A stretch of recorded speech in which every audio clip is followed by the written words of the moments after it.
Studio Alamnagar Madhepura. कोरले आइल छिया बमए हो गहारी लेके हो जइबो तनी बाबा के दुआरी।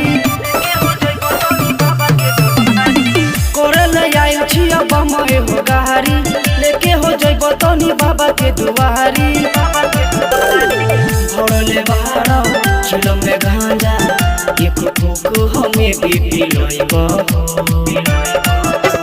दर्शन करबै बाबा के कितना देर लगइबो हो, कितना भाड़ा में देबो घर ले जइबो।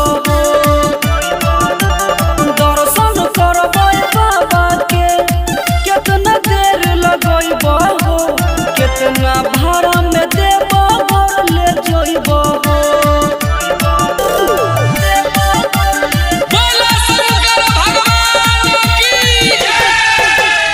मिक्स बाय संजीव साजन।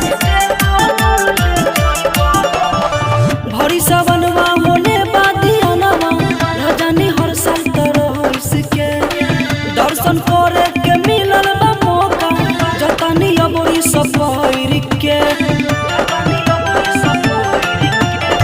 भरी सवनवा होने बादियानवा रजनी हर साल तरह के दर्शन करे के मिलल बा मौका जतनी अबोरी सफर के।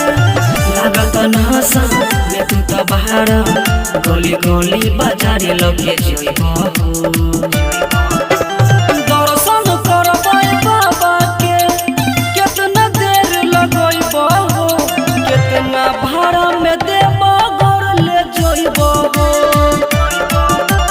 दर्शन करबै बाबा के कितना देर लगइबो हो, कितना भाड़ा में देबो घर ले जइबो।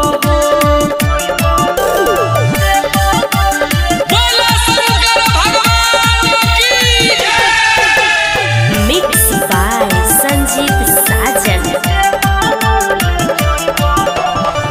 लागतारो नशा में बारो तोरो बम जनी घात हो, एने ओने के केतना लेबो तोरो बम जनी बात हो।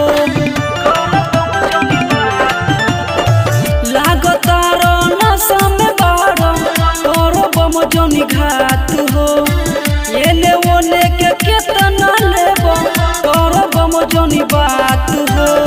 टाइटल भगवान अरुण किसके तनी संजीव के जाके बतइबो हो। दर्शन करबै बाबा के कितना देर लगइबो हो, कितना भाड़ा में देबो घर ले जइबो। दर्शन करबै बाबा के कितना देर लगइबो हो, कितना भाड़ा में देबो घर ले जइबो। अनोखा digital recording studio Alamnagar Madhepura.